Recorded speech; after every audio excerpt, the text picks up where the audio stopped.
السلام علیکم ویورز کہتے ہیں کہ تاریخ ہمیشہ مقصد کے لیے ڈٹے رہنے والوں کو یاد رکھتی ہے اور منزلیں ہمیشہ بہادروں کا استقبال کرتی ہیں۔ ویورز، میں آج کی ویڈیو میں ان 6 طاقتور ترین خواتین اور ان خواتین کے سلطنت عثمانیہ میں اثر و رسوخ کی مکمل داستان بیان کروں گی۔ سلطنت عثمانیہ، جس کو اپنے دور کی سپر پاور کہا جاتا تھا اور عثمانی سلطان کو طاقت کی علامت سمجھا جاتا تھا، مگر 16ویں اور 17ویں صدی کے درمیان تقریباً 130 سال کی مدت ایسی تھی کہ تاریخ میں اس دور کی سلطنت عثمانیہ کو سلطنت خواتین کے نام سے یاد کیا جاتا ہے۔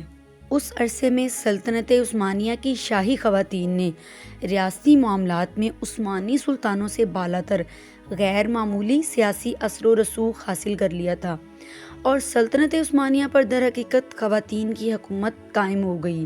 اس 130 سالہ دور میں کچھ عثمانیہ خواتین کو اس قدر طاقت حاصل تھی کہ حرم میں سازشوں کے ایسے جال بچھائے جاتے تھے کہ سلطان بھی ان کے آگے بے بس نظر آنے لگتے۔ ان طاقتور عثمانی خواتین میں نمبر 1 قسم سلطان ہے۔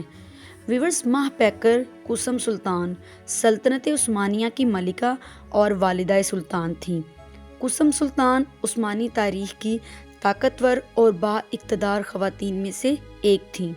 قسم سلطان نے اقتدار کی طاقت تب حاصل کی جب وہ 1610 میں عثمانی سلطان احمد اول کی محبوب زوجہ بنی اور بعد ازاں قانونی بیوی ہونے کا درجہ حاصل ہو گیا۔ 1623 میں وہ عثمانی سلطان مراد رابع کی تخت نشینی پر والدہ سلطان بنی اور بعد ازاں اپنے دوسرے بیٹے سلطان ابراہیم اول کے تخت نشین ہونے پر 1640 میں دوبارہ والدہ سلطان کے عہدے پر فائز ہوئیں۔ ستمبر 1651 تک وہ سلطنت عثمانیہ کی بااثر خاتون اور طاقتور والدہ سلطان کے طور پر جانی جاتی تھیں۔ عثمانی تاریخ میں سلطنت خواتین کے دور میں قسم سلطان تقریباً 40 سال تک سیاسی و انتظامی معاملات میں دخل انداز رہیں۔ قسم سلطان نے تقریباً 9 عثمانی سلاطین کا دور حکومت دیکھا۔ قسم سلطان بطور والدہ سلطان، سلطان کی غیر موجودگی میں بطور نائب سلطنت حکومتی امور کی نگران ہوتی تھیں۔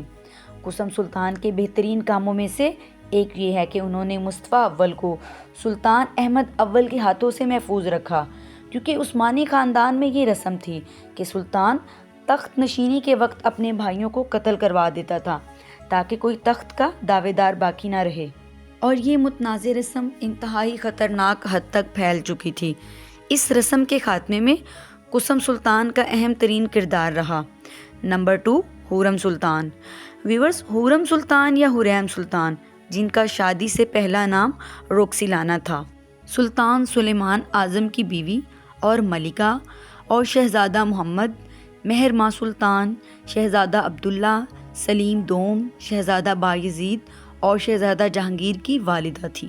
حورم سلطان عثمانی تاریخ میں سب سے طاقتور خواتین میں سے ایک تھیں اور سلطنت خواتین کے دور میں جانی جانے والی ممتاز شخصیت تھیں۔ انہوں نے اپنے شوہر کے ذریعے سلطنت عثمانیہ میں اقتدار کی طاقت حاصل کی۔ حورم سلطان نے سیاست میں متاثر کن کردار نبھایا۔ حورم سلطان تاتاریوں کی جنگ میں گرفتار ہوئیں اور بطور کنیز بکتی بکاتی عثمانی حرم تک پہنچیں اور سلطان سلیمان اعظم کے دل کو بھا گئیں۔ ویورز، مورخین لکھتے ہیں کہ حورم سلطان خوبصورت تو تھیں ہی، مگر سلطان سلیمان اعظم اس کی ذہانت اور معاملہ فہمی سے بھی متاثر ہوئے۔ وہ ہمہ وقت مسکراتی رہتیں۔ ان کے مسکرانے کے باعث ہی سلطان سلیمان اعظم انہیں خرم یعنی شادماں کہہ کر پکارنے لگے، اور یہی نام بعد میں حورم میں تبدیل ہو گیا۔ حورم سلطان سے سلطان سلیمان اعظم بے حد محبت کرتے تھے، اور اس کا ثبوت سلطان سلیمان اعظم کی شاعری ہے۔ سلطان سلیمان ایک عمدہ شاعر تھے۔ شاعری میں اپنا تخلص محبی استعمال کرتے تھے۔ آپ کی شاعری میں حورم سلطان کی بہت زیادہ تعریف پائی جاتی ہے۔ یہی وجہ ہے کہ سلطان سلیمان اعظم نے پہلے حورم سلطان کو آزاد کیا اور پھر ان سے نکاح کر کے قانونی بیوی کا درجہ دیا۔ کہا جاتا ہے کہ سلطان سلیمان اعظم اکثر اوقات اپنے فیصلوں میں حورم سلطان سے مشورے لیا کرتے تھے۔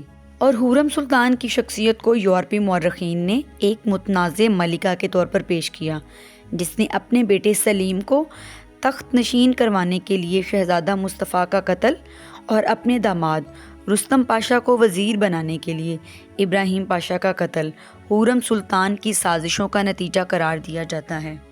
اور حورم سلطان پر سلطان سلیمان اعظم پر جادو کروانے کے بھی الزامات عائد کیے جاتے ہیں، مگر در حقیقت حورم سلطان کے فلاحی کاموں کی فہرست اس کی عظمت کی عکاس ہے۔ وہ اکثر اپنی ذاتی پیسوں سے فلاحی کام سر انجام دیا کرتی تھیں۔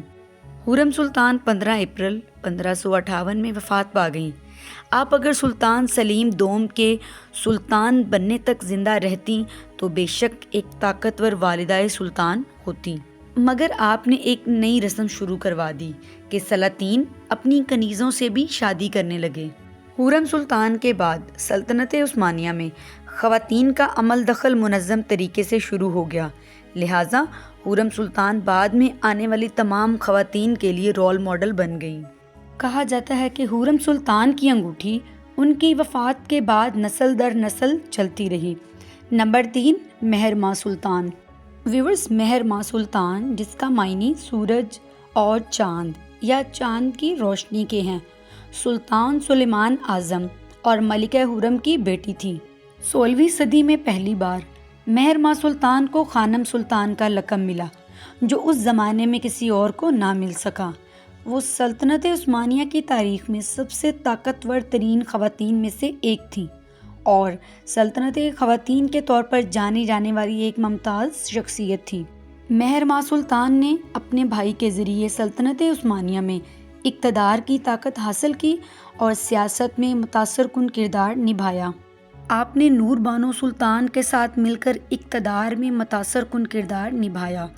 آپ نے حورم سلطان کے بعد بھی سلطنت عثمانیہ میں مرکزی کردار ادا کیا۔ نمبر 4، نور بانو سلطان۔ ویورز، نور بانو سلطان عثمانی سلطان سلیم دوم کی بیوی اور مراد ثالث کی ماں اور والدہ سلطان تھی۔ نور بانو حورم سلطان کے بیٹے سلیم دوم کی پسندیدہ کنیز اور پہلی طاقتور والدہ سلطان تھیں۔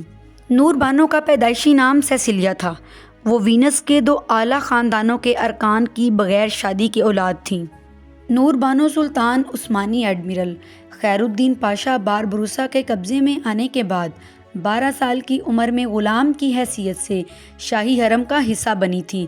کہا جاتا ہے کہ سلطان سلیم دوم نے بھی اپنے والد سلطان سلیمان اعظم القانونی کے نقش قدم پر چلتے ہوئے اپنی کنیز نور بانو کے ساتھ شادی کر لی تھی۔ نور بانو سلطان کا شمار سلطنت عثمانیہ کی طاقتور ترین خواتین میں ہوتا ہے۔ سن 1583 میں وینس کی سینٹ نے نور بانو سلطان کو تحفہ دینے کے حق میں 5 کے مقابلے میں 130 ووٹوں سے ایک قرارداد بھی منظور کی تھی۔ کہا جاتا ہے کہ نور بانو سلطان نے اپنے انتقال سے کچھ عرصہ پہلے اپنے آبائی وطن کی سب سے بڑی خدمت وینس کی ملکیت ایک جزیرے پر عثمانی حملے کا فیصلہ تبدیل کر کے فیصلہ وینس کے حق میں دیا تھا۔ نمبر 5، صفیہ سلطان۔ ویورز، صفیہ سلطان عثمانی سلطان مراد ثالث کی منظور نظر ملکہ اور والدہ سلطان تھیں۔ سن 1574 میں جب سلطان سلیم دوم کا انتقال ہوا تو ان کے بیٹے مراد سوم تخت نشین ہوئے۔ صفیہ سلطان ان کی پسندیدہ کنیز تھی، جو مورخین کے مطابق البانیہ سے قیدی بن کر شاہی حرم تک پہنچی تھی۔ نور بانو اور صفیہ سلطان اس دور کا حصہ ہیں جب والدہ سلطان کا عہدہ بہت اہمیت اختیار کر گیا تھا۔ صفیہ سلطان کا عثمانی سیاست میں بہت اہم کردار تھا اور وہ سفارتی معاملات میں کافی متحرک تھی۔ صفیہ سلطان اور ملکہ الزبتھ اول کے درمیان خط و کتابت بھی ہوئی، جو صفیہ سلطان کے اثر و رسوخ کی عکاسی کرتے ہیں۔ نمبر 6، طور خان سلطان۔ ویورز، طور خان ختیجہ سلطان سلطنت عثمانیہ کے سلطان ابراہیم اول کی پسندیدہ کنیز تھیں۔ وہ بطور ماں والدہ سلطان بھی تھیں۔ طور خان سلطان کا سلطنت عثمانیہ میں کیا مقام ہے، اس کی ایک مثال ملاحظہ کیجیے۔ 1670 کی بات ہے جب طور خان سلطان کے بیٹے اور اس وقت کے سلطان محمد رابع استنبول میں موجود نہ تھے۔ فرانس کے بادشاہ کے سفیر کے بحری جہاز نے استنبول آمد پر شاہی محل کے سامنے سے گزرتے ہوئے روایت کے مطابق توپوں کی سلامی نہ دی، جس سے پورے شہر میں غصے کی لہر دوڑ گئی۔ شہر میں دوسرے ممالک کے سفیروں نے بھی کہا کہ فرانس نے سب کے مفاد کو خطرے میں ڈال دیا ہے۔ والدہ سلطان طور خان سلطان اپنے تمام خدمت کاروں کے ساتھ ایک دن شاہی محل کے میدان میں گئیں اور مطالبہ کیا کہ فرانسیسی جہاز سے ان کے نام کی شاہی سلامی دی جائے۔ جہازوں کو فوراً رنگ برنگے جھنڈوں سے سجایا گیا اور یوں دیکھتے ہی دیکھتے توپوں کا فائر شروع ہو گیا۔ اسی دوران شاہی محل کی توپوں سے بھی والدہ سلطان کو سلامی پیش کی گئی۔ شہر کے لوگ گھن گرج سے پریشان ہو گئے۔ کہا جاتا ہے کہ سلامی کا عمل اس وقت رکا جب ایک عثمانی ایڈمرل نے رپورٹ کیا کہ شور سے شہر کی حاملہ عورتوں کے حمل گر رہے ہیں۔